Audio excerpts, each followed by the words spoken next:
तो इस कहानी में हम देखते हैं ये 29 साल का आदमी जिसे एक पॉपुलर मांगा आर्टिस्ट बनना है, लेकिन ये इतनी बेकार मांगा लिखता है कि हर कोई इसे रिजेक्ट कर देता है और मजबूरी में उसे पिज्जा डिलीवरी बॉय का काम करना पड़ रहा है। और एक दिन पिज्जा डिलीवरी करते टाइम अरे नहीं, ये सब कुछ वापस हो रहा है, यहाँ कुछ तो गलत है। और वो हर तरफ देखने लगता है, तब उसकी नजर पड़ती है एक ट्रक पे जिसका ड्राइवर मर चुका होता है और वो फुल स्पीड में रोड में जा रहा है। उसके साथ काम करने वाली लड़की एरी कातागिरी उसे देख लेती है। अरे ये तो फौजीनुमा है, इसे तो पिज्जा डिलीवरी करने भेजा था, ये कहाँ घूम रहा है। और वो ट्रक एक छोटे बच्चे को टक्कर मारने ही वाला होता है कि फौजीनुमा ड्राइवर का हाथ पकड़कर ट्रक को दूसरी डायरेक्शन में मोड़कर बच्चे को बचा लेता है। लेकिन तभी एक गाड़ी उसे ही जोर से टक्कर मार देती है। ये सब क्या है? क्या मैं मरने वाला हूँ? वैसे भी अगर मैं मर भी गया तो क्या ही फर्क पड़ेगा। फौजीनुमा।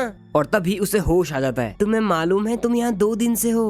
क्या तुम्हें याद है तुम कौन हो? हाँ, मेरा नाम फौजीनुमा सातोरू है और मैं 29 साल का हूँ। भगवान का लाख लाख शुक्र है कि तुम्हें सब कुछ याद है। वैसे मैं तुमसे काफी इम्प्रेस्ड हूँ। जब तुमने वहाँ उस बच्चे को बचाया तो मैं वहीं थी। चलो कोई तो इम्प्रेस हुआ मुझसे। वैसे एक बात बताओ, तुम्हें नहीं लगता कि अगर तुम किसी को अपने सपने के बारे में बता दो तो वो कभी पूरा नहीं होता? नहीं, मेरा मानना तो यह है कि अगर हम किसी सपने को बार बार दोहराएं तो वो एक न एक दिन जरूर पूरा हो जाता है। पता नहीं क्यों, पर तुम्हारे ये कहे हुए शब्द थोड़ा नॉस्टैल्जिक हैं। और कुछ टाइम बाद फौजीनुमा हॉस्पिटल से डिस्चार्ज हो जाता है। ये जो भी मेरे साथ हुआ मैं इसे रिवाइवल फिनोमिना कहता हूँ। और इस रिवाइवल फिनोमिना में जैसे ही कुछ बुरा होने वाला होता है, फौजीनुमा टाइम में 1 से 5 मिनट पीछे चला जाता है और उसे इस टाइम में ये ढूंढना होता है कि उसके आसपास क्या गलत है, क्या गलत होने वाला है। और उसे पर्सनली ऐसा लगता है कि कोई इससे फोर्सफुली ये सब करवा रहा है ताकि कुछ गलत होने से पहले ही फौजीनुमा उसे रोक सके। हाँ, ये सब तो ठीक है, लेकिन पता नहीं क्यों कभी तो चीजें मेरे फेवर में रहती हैं, लेकिन कभी कभी मेरा ही नुकसान हो जाता है। वैसे तो फौजीनुमा इस घर पर अकेला रहता है, लेकिन अब उसकी माँ भी आ गई है। फौजीनुमा की माँ रात में टीवी देखकर उससे कहती है, सातोरू क्या तुम्हें याद है हमारे पड़ोस में क्या हुआ था जब तुम 5th ग्रेड में थे? और तब सातोरू को वो सब चीजें याद आने लगती हैं। जब वो 5th ग्रेड में था तब उसके 2 दोस्तों को किडनैप किया गया था। जब मैं छोटा था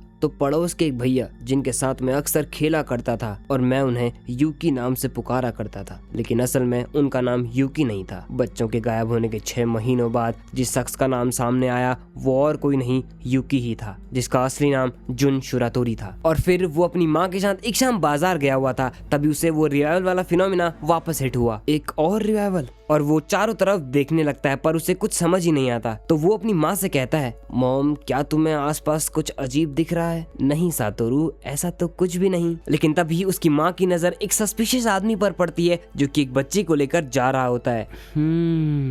क्या ये आदमी मुझे ही घूर रहा था? और डर के मारे वो आदमी बच्ची को वहीं छोड़ जाता है और उसकी माँ उस गाड़ी वाले की फोटो खींच लेती है। और तभी वहाँ कातागिरी भी पहुँच जाती है। ओ हाय सातोरू, तुमने बताया नहीं कि तुम्हारी नई गर्लफ्रेंड बन गई है? चुप रहो, वो मेरी माँ है। तभी वो गाड़ी वाला आदमी दूर से उन्हें देख रहा होता है। कातागिरी उनके घर डिनर के लिए आती है। डिनर करने के बाद सातोरू एरी को घर छोड़कर वापस आता है। वैसे एक बात कहूँ, लड़की क्यूट तो है, क्यों ना उसे इस घर की बहू बना लिया जाए? मॉम अब बस भी करो, वो बस एक हाई स्कूल स्टूडेंट है। वैसे सातोरू, आज जो दिन में किडनैपिंग हुई थी वो फेल हो गई। हाँ, क्या मतलब? क्या हुआ था वहाँ? और किडनैपिंग की बात सुनकर सातोरू को 18 साल पुरानी बात याद आने लगती है। याद आया, जो लड़की 18 साल पहले किडनैप हुई थी वो मेरी ही क्लासमेट काओ हिनाजुकी थी। हालांकि हम दोनों दोस्त नहीं थे, पर मैंने उसे आखिरी टाइम पार्क में देखा था। और यहाँ उसकी मॉम उस दिन वाले आदमी के बारे में सोचती रहती हैं। गाड़ी की नंबर प्लेट पीले कलर की थी, इसका मतलब किराए की गाड़ी थी। इसमें कोई दो राय नहीं है कि वो किडनैपर ही था। क्या वो मुझे जानता था? शायद मैं भी उसे जानती हूँ। अरे हाँ,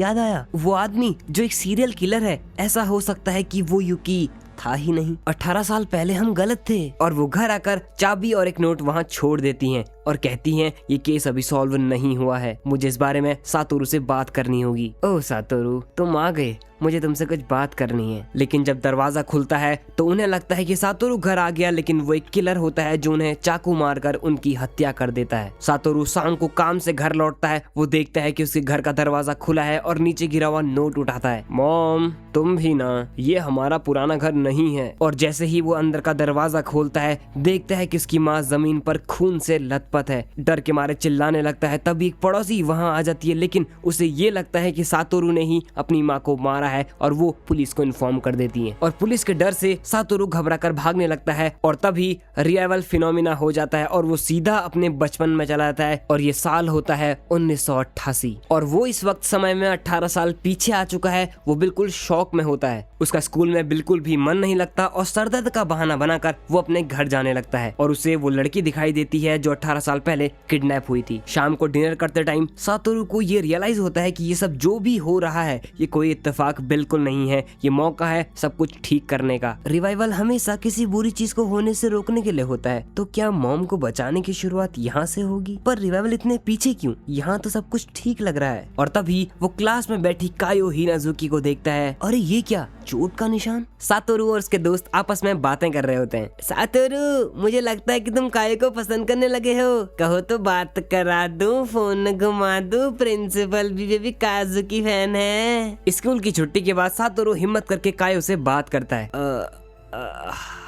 हाय कायो, क्या हम दोनों दोस्त बन सकते हैं? नहीं, मुझे अकेला रहना पसंद है। पर दोस्ती तो हर किसी को पसंद होती है ना, तो क्या दोस्ती में तुम किसी का मर्डर कर सकते हो? और ये सुन के सातोरू एकदम शॉक हो जाता है और वहीं एक आदमी उन्हें देख रहा होता है और सातोरू मन ही मन ये सोच रहा होता है कि कायो के मर्डर से पहले उसके साथ कुछ तो बुरा हो रहा था। छुट्टी के बाद केनिया उसे बताता है अगर तुम्हें कायो के बारे में और जानना है तो तुम्हें स्कूल की मैगजीन पढ़नी चाहिए। और घर आकर सातोरू कायो का ऐसे पढ़ता है जहाँ कायो ने लिखा होता है, जब मैं बड़ी हो जाऊंगी तो मैं बहुत दूर किसी आइलैंड पे जाना चाहूंगी जहाँ कोई ना हो, ना कोई दर्द, ना कोई परेशानी, जहाँ ना बच्चे, ना क्लासमेट्स, ना टीचर और ना ही मॉम हो, जहाँ मैं जब चाहे पेड़ पर चढ़ सकूं, जब चाहे समुद्र में तैर सकूं, जब चाहे सो सकूं। और जब मैं इन सब के बारे में सोचती हूँ तो मेरा मन बहुत हल्का हो जाता है। मैं यहाँ से बहुत दूर जाना चाहती हूँ। और उस ऐसे को पढ़कर सातोरू को ये रियलाइज होता है कि कायो बहुत बड़ी मुसीबत में है। कायो हिनाजुकी के करीब जाने के लिए सातोरू अपनी माँ से जिद करता है कि इस बर्थडे पर वो अपने सभी दोस्तों को घर पर बुलाएगा। ठीक है सातोरू, लेकिन ज्यादा दोस्तों को मत बुलाना, तुम्हें पता है ना हमारा घर बहुत छोटा है। स्कूल से घर जाते वक्त सातोरू ये सोचता है जरूर कायो की माँ उसे मारती होंगी,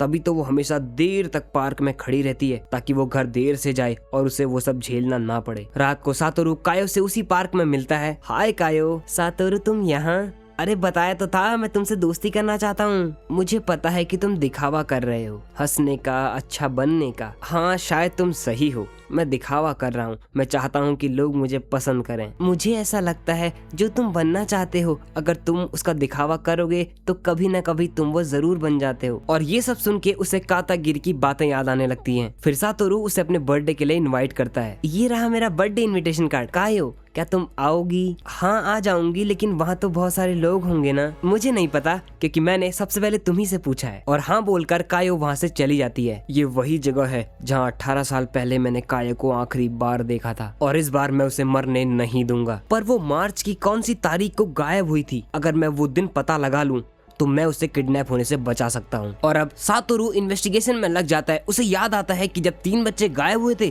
तो कायो को छोड़कर सभी 11 साल के थे। इसका मतलब ये हुआ कि कायो का 11वां बर्थडे अभी तक नहीं आया है। यानी वो जो डेट है जिस दिन कायो गायब हुई थी वो 1 मार्च और कायो के बर्थडे के बीच में कहीं है। और अगले दिन उनके स्कूल में एक स्केटिंग रेस ऑर्गेनाइज होती है जिसमें उनके स्कूल का पॉपुलर लड़का हमादा और सातोरू दोनों रेस में पार्टिसिपेट करते हैं और रेस स्टार्ट हो जाती है। क्या ये रेस जीत कर कोई फर्क पड़ेगा? लेकिन इसने बहुत मेहनत की है, ये रेस इसे ही जीतनी चाहिए। सातोरू एंड में जाकर जानबूझकर ये रेस हार जाता है और फिर उसे ये याद आता है कि ठीक 18 साल पहले भी उसने यही सेम गलती करी थी। सातोरू कायो से उसका बर्थडे पूछता है पर वो उसे नहीं बताती, तो वो सीधा अपने टीचर काकू याशिरो के रजिस्टर में कायो का बर्थडे डेट ढूंढने लगता है। स्कूल की छुट्टी हो चुकी है, तुम यहाँ क्या कर रहे हो? सर मैं बस कायो का बर्थडे जानना चाहता था। ओ इतनी छोटी सी बात, ये लो। सातोरू रजिस्टर में देखता है कि कायो और उसका बर्थडे बिल्कुल सेम डेट पे है, यानी 2 मार्च। सातोरू उसका बर्थ डेट देखकर समझ जाता है कि किडनैपिंग की डेट 1 मार्च है। अभी पूरे 11 दिन बचे हैं। इन दिनों में मुझे कायो से अच्छी दोस्ती बनानी होगी। सातोरू पार्क में खड़ा कायो का इंतजार कर रहा होता है और तभी यूकी वहाँ आकर उसे अपने घर खेलने के लिए ले जाता है। ये यूकी है, इसकी उम्र अभी 23 साल होगी। यूकी की वही प्यारी सी बातें और उसका कमरा देखकर सातोरू को इन्वेस्टिगेशन वाला दिन याद आने लगता है जब पुलिस ऑफिसर उससे पूछा करते थे, बताओ यूकी कैसे बातें किया करता था? क्या तुम्हें उसके कमरे में कुछ अलग लगा। और ये सब वापस सुनकर उसका दिमाग खराब होने लगता है और वो यूकी के वहाँ से चला जाता है। मैं मान ही नहीं सकता कि यूकी एक मर्डरर है। अगर किडनैपिंग ना हो तो यूकी भी बच जाएगा। मुझे किसी भी कीमत पर यूकी को भी बचाना होगा। और कायो की चिंता करते करते वो उसके घर चला जाता है, जहाँ वो देखता है कि कायो के ग्लव्स, उसका स्कूल बैग, सब कुछ एक कमरे के बाहर बिखरा हुआ है। और दरवाजा खोलकर देखता है तो कायो उसे बहुत ही नाजुक हालत में मिलती है। कायो, तुम्हें ये सब क्या हुआ? क्या तुम ठीक हो? मुझे अकेला छोड़ दो, जाओ यहाँ से। तभी कायो की माँ वहाँ आ जाती है और उसे वहाँ से ले जाने लगती है और घर जाकर उसे वापस टॉर्चर करने लगती है। चिड़ैल कहीं की, जल्दी से चेहरा ठीक कर, तुझे मंडे तक ठीक होना है। और कायो की माँ की एक खासियत थी कि वो उसे हर सैटरडे को मारती थी ताकि उसका चेहरा मंडे तक ठीक हो सके। अरे कम कम बर्फ यूज कर, अगर मेरी शराब के लिए बर्फ कम हुई ना तो मैं तुम दोनों माँ बेटी को नहीं छोड़ूंगा। और ये आदमी होता है कायो की माँ का बॉयफ्रेंड। मंडे आता है और कायो स्कूल बहुत लेट पहुँचती है और यहाँ सातोरू अपने टीचर से इस बारे में बात करता है। कायो हर मंडे या तो एब्सेंट होती है या फिर लेट हो जाती है, क्या तुम्हें इसका रीजन पता है? हाँ, क्योंकि उसकी माँ उसे हर सैटरडे को मारती है। सच कहूँ तो मुझे उसकी माँ पर पिछले साल मई से शक है, पर उसकी माँ बड़ी ही सफाई से उसकी चोट को छुपा देती है। यहाँ तक कि कायो के घर चाइल्ड कंसल्टेंट 3 बार आ चुके हैं लेकिन उन्हें कोई ठोस सबूत नहीं मिला, तो इसीलिए वो हर बार बच जाती है। अगर उनके खिलाफ कोई ठोस सबूत मिल जाए तो चाइल्ड कंसल्टेंट कायो के उसके पेरेंट्स से बचा लेंगे, लेकिन फिर याद रखना कि कायो इस स्कूल से भी चली जाएगी। अगर वो बच जाती है तो इससे कोई फर्क नहीं पड़ता। सातोरू और कायो लंच मनी इकट्ठा करने की ड्यूटी पर होते हैं। काम पूरा होने के बाद सातोरू उसे क्रिसमस ट्री दिखाने का इनविटेशन देता है और फिर वो दोनों रात में क्रिसमस ट्री देखने पहाड़ों के ऊपर जाते हैं। तभी 2 रेड फॉक्स उनके चारों तरफ घूमने लगती हैं। अगर मैं यहाँ अकेला होता जैसे 18 साल पहले था तो शायद कोई मुझ पर यकीन नहीं करता, और आज कायो मेरे साथ है। और उस दिन मैंने पहली बार कायो को मुस्कुराते हुए देखा। लेकिन अब सैटरडे आने वाला होता है तो सातोरू प्लान बनाता है कि सैटरडे को वो कायो को साइंस सेंटर लेके जाएगा ताकि कायो अपनी माँ की मार से बच सके। दोस्तों, क्या तुम इस सैटरडे साइंस सेंटर चलोगे? मैं कायो से भी पूछ लूंगा, लेकिन वो सभी उसे मना कर देते हैं। सॉरी सातोरू, हम नहीं आ पाएंगे, तुम और कायो चले जाना। सातोरू कायो से साइंस सेंटर जाने के लिए पूछता है, लेकिन सैटरडे को मेरी मॉम ने मुझे जल्दी घर पर बुलाया है, तो मैं तुम्हारी मॉम से बात कर लूंगा। लेकिन कायो की मॉम परमिशन देने से मना कर देती हैं और कायो से पूछती हैं, क्या तुम इसके साथ जाना चाहती हो? और कायो डरते डरते हाँ कह देती है। ये देखकर उसकी माँ को उस पर गुस्सा आ जाता है और वो उसे थप्पड़ मारने ही वाली होती है, लेकिन तभी सातोरू की मॉम वहाँ आ जाती हैं और उसे रोक देती हैं। बच्चों पर हाथ उठाना अच्छी बात नहीं है, वो मेरी बच्ची है ना, मैं जो भी करूँ तुम्हें क्या। और इग्नोर कर कर कायो को अंदर ले जाती है। और कुछ दिनों बाद कायो और सातोरू साइंस सेंटर घूमने चले जाते हैं। सातोरू, मुझे यहाँ लाने के लिए शुक्रिया। क्या तुम्हें पता था मुझे ऐसी जगह पसंद है? जो लोग मांगा ड्रॉ करते हैं वो लोग भी ऐसी ही जगह आते हैं ना। ये सब सुनकर उसे याद आता है कि ठीक 18 साल पहले भी वो यहाँ आया था और इत्तेफाक से कायो से मिला। जाने अनजाने में सब कुछ वैसे ही रिपीट हो रहा है। क्या मैं सच में फ्यूचर बदल पा रहा हूँ जिस काम के लिए मैं यहाँ आया हूँ? अब आज है 1 मार्च 1988, जिस दिन कायो गायब होने वाली है। और वो उस दिन घर से जल्दी निकलकर कायो को स्कूल लेने आ जाता है और हाथ पकड़कर कहता है कि कायो अब कहीं नहीं जाएगी। और पूरा दिन वो कायो का हाथ नहीं छोड़ता। वो उसे चिल्ड्रन सेंटर ले जाता है, पार्क ले जाता है और फिर सेफली उसे घर भी छोड़ देता है। लेकिन अभी भी सातोरू बेचैन रहता है कि अभी भी पूरा दिन खत्म नहीं हुआ है और वो रात को उठकर कायो के घर के बाहर 12 बजने का इंतजार करता है। मैंने कर दिखाया, मैंने फ्यूचर बदल दिया। क्या ये सब करना इतना आसान था? और अगले सुबह 6 बजने से पहले ही उसके घर के बाहर बैठ जाता है। गुड मॉर्निंग, क्या तुम रात से यहीं बैठे हो? तुम्हारा दिमाग तो ठीक है सातोरू, चलो स्कूल चलें। और आज ही के दिन सातोरू और कायो दोनों का बर्थडे होता है। तुम लोग आ रहे हो ना मेरे बर्थडे पे? हाँ हाँ, हम जरूर आएंगे। कायो और सातोरू बर्थडे के लिए सामान लेने मार्केट गए होते हैं, लेकिन घर पहुँचते ही वो देखता है कि उसके सारे दोस्तों ने मिलकर सरप्राइज प्लान किया है। Happy birthday to you, happy birthday Satoru and Kayo. सभी लोग बातें करते हैं, सैंडविच बनाते हैं और पार्टी करते हैं। और पार्टी खत्म होने के बाद सातोरू कायो को उसके घर छोड़ने जाता है। सॉरी, मैं तुम्हें कुछ गिफ्ट नहीं दे पाई, मैं तुम्हें गिफ्ट कल दे दूंगी। हाँ, मुझे इंतजार रहेगा। हुर्रे, मैंने कर दिखाया, अब सब कुछ ठीक है, मैंने कायो को बचा दिया। और अगले दिन सातोरू स्कूल थोड़ा लेट पहुंचता है और वो देखता है कि कायो अभी तक स्कूल नहीं पहुंची और जो गिफ्ट उसने मुझे देने का वादा किया था वो असल में कभी पूरा ही नहीं हुआ। अगले दिन पता चलता है कि कायो किडनैप हो चुकी है। सातोरू 2 दिन से स्कूल नहीं गया था और घर के बाहर अपनी मॉम और उस आदमी की बातें सुनता है। पड़ोस के शहर में भी कैसी घटना हुई है, हम पूरी कोशिश कर रहे हैं दोषी को पकड़ने की। कुछ भी करो पर बच्चों को इस बारे में पता नहीं चलना चाहिए। ओ अच्छा, तो ये सब यहाँ से शुरू हुआ। उसकी माँ उसे समझाती है कि इसमें तुम्हारी कोई गलती नहीं है, यहाँ रहने से अच्छा तुम स्कूल चले जाओ। कायो के किडनैप होने के बाद पुलिस लगातार कायो की माँ से पूछताछ करती रही और ये सच छुपाने के लिए स्कूल में झूठी कहानी बताई जाती है कि वो अब अपनी नानी के वहाँ चली गई है और वो बिल्कुल सही सलामत है। कुछ दिनों बाद एक और बुरी खबर आती है कि एक और बच्ची गायब हो चुकी है और मीडिया वाले यही बताते हैं कि वो लड़की भी अपनी नानी के वहाँ चली गई है। और फिर शहर में एक नोटिस जारी होता है, जब भी बच्चे स्कूल से निकलें तो वो किसी बड़े के साथ रहें। केनिया और सातोरू घर की तरफ जा रहे होते हैं और केनिया उससे कहता है ये सारी कहानियां झूठी हैं,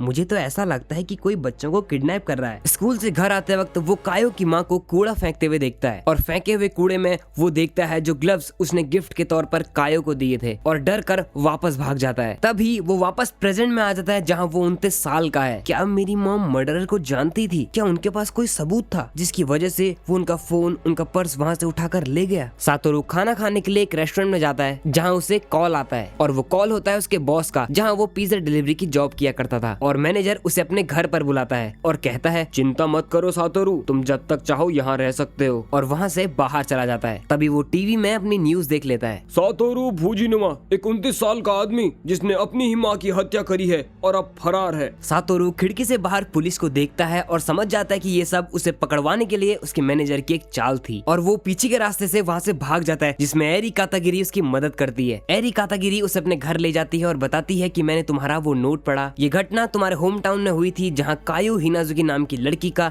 3 मार्च को मर्डर हुआ था। 3 मार्च? पर ये सब तो 1 मार्च को हुआ था ना। इसका मतलब फ्यूचर बदला जा सकता है। अगर मुझे एक और मौका मिले तो शायद मैं कायो और अपनी माँ को बचा सकूं। और अगले दिन एरी काम में जाने से पहले सातोरू के लिए एक नोट छोड़ जाती है। सुनो सातोरू, मेरे घर वाले सुबह 10 बजे से 8 बजे तक काम पर रहते हैं, तो इस बीच तुम बाहर निकल सकते हो। और हाँ, गाड़ी की चाबी घड़ी के बगल में रखी हुई है। सातोरू गाड़ी लेके वहाँ से निकल जाता है। वहाँ मैनेजर और एक आदमी बात कर रहे होते हैं, लेकिन तभी वहाँ कातागिरी आ जाती है। मैनेजर, काम खत्म हो गया है, अब मैं जा रही हूँ। ये क्या ले जा रही हो कातागिरी? दरअसल ये पिज्जा है जो मैं अपने दोस्त के लिए ले जा रही हूँ। और वहाँ से चली जाती है, लेकिन मैनेजर उसका पीछा करता है। सुनो कातागिरी, मुझे सातोरू की बहुत चिंता है। अगर तुम्हें उसके बारे में कुछ पता चले या तुम कहीं उसे देखो तो मुझे जरूर बताना, हम सब एक साथ हैं, ठीक है? और फिर सातोरू पुराने केसेस इन्वेस्टिगेट कर रहा होता है और जब वो वापस आता है तो मैनेजर उसे देख लेता है और फिर पुलिस को कॉल करने लगता है। पर पीछे से एरी उसका फोन छीन लेती है और उसे एक जोर से मुक्का मार देती है। तुमने तो कहा था हम एक साथ हैं, तो फिर तुम पुलिस को क्यों कॉल लगा रहे हो? मगर एरी, मुझे तुम्हारी ही चिंता हो रही थी। अगर मेरी इतनी ही चिंता है तो भगवान के लिए मुझे और सातोरू को अकेला छोड़ दो। एरी और सातोरू एक शाम बैठे होते हैं और सातोरू उससे पूछता है, तुम मुझ पर आखिर भरोसा कैसे कर सकती हो? क्योंकि मैं तुम पर भरोसा करना चाहती हूँ सातोरू। शुक्रिया कातागिरी, पर अब तुम घर जाओ वरना तुम भी शक के दायरे में आ जाओगी। एरी जब घर पहुँचती है तब उसे एक मैसेज आता है साचिको फुजिनुमा यानी सातोरू की माँ के नाम से। और मैसेज में लिखा होता है, मैं सातोरू फुजिनुमा हूँ और तुम जहाँ हो वहीं रहो। लेकिन तभी पूरे घर में आग लग जाती है। धमाके को देखकर सातोरू वहाँ पहुँच जाता है। मैंने एरी को अंदर जाते हुए देखा था। और ये सुनकर वो उसे बचाने अंदर चला जाता है। अंदर जाकर देखता है कि एरी जमीन पर बेहोश है और वो उसे उठाकर वहाँ से ले जाता है। इसी बीच एरी चुपके से उसकी जेब में अपना सेल फोन डाल देती है। मैनेजर भी वहाँ आ जाता है। सातोरू, बाहर पुलिस वाले खड़े हैं, तुम पीछे के दरवाजे से निकल जाओ, यही तुम्हारे लिए सही रहेगा। वहाँ से निकलकर सातोरू फोन चेक करता है और वो उस मैसेज को पढ़ लेता है। इसका मतलब एरी के घर पर आग लगना उस खूनी की एक चाल थी ताकि सारा इल्जाम मुझ पर आ जाए। वो खूनी जो कोई भी है वो मेरे बहुत नजदीक है, मुझे हर हाल में उसे जल्द से जल्द पकड़ना होगा। और तब उसे याद आता है कि उसकी माँ का एक नोट उसके पास है और वो उस पर लिखे हुए नंबर पर कॉल करता है और उस आदमी को मिलने के लिए बुलाता है। मैं साचिको का पुराना साथी हूँ, मेरा नाम सवादा है। चलो अब मैं तुम्हें उस कॉल के बारे में बताता हूँ जो तुम्हारी माँ ने मरने से पहले किया था। सवादा, तुम्हें याद है वो 18 साल पुराना किडनैपिंग वाला केस? हाँ वही, जिन शिरातोरी जो एक एक करके बच्चों को मार रहा था। हाँ वही, पर वो खूनी जिन शिरातोरी नहीं था। मुझे कल कोया स्टेशन पर मिलना, मुझे पता है असली खूनी कौन है। मैंने गलती की, मुझे उसी समय उस अपराधी का नाम पूछ लेना चाहिए था। फिर वो उसे कायो हिनाजुकी के बारे में बताता है। 2 मार्च को कायो को उसकी माँ और उसके आशिक ने पीट कर स्टोर रूम में बंद कर दिया था।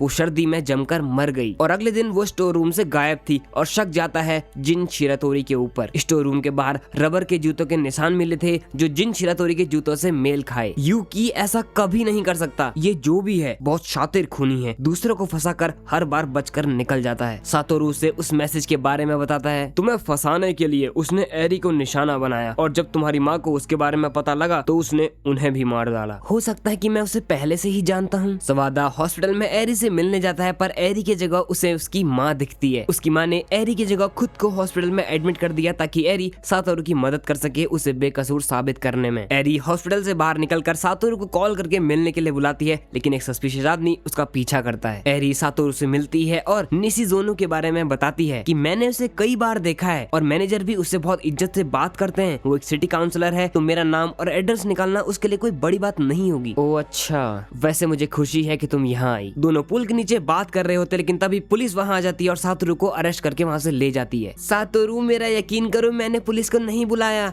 ये लोग मेरा पीछा करते हुए यहाँ आए होंगे। थैंक यू एरी, मुझ पर भरोसा करने के लिए। मैं इतना आगे तुम्हारी ही मदद से पहुँच पाया। जाते जाते उसकी नजर उस सस्पिशियस आदमी पर पड़ती है जो वहाँ खड़ा ये सब देख रहा होता है।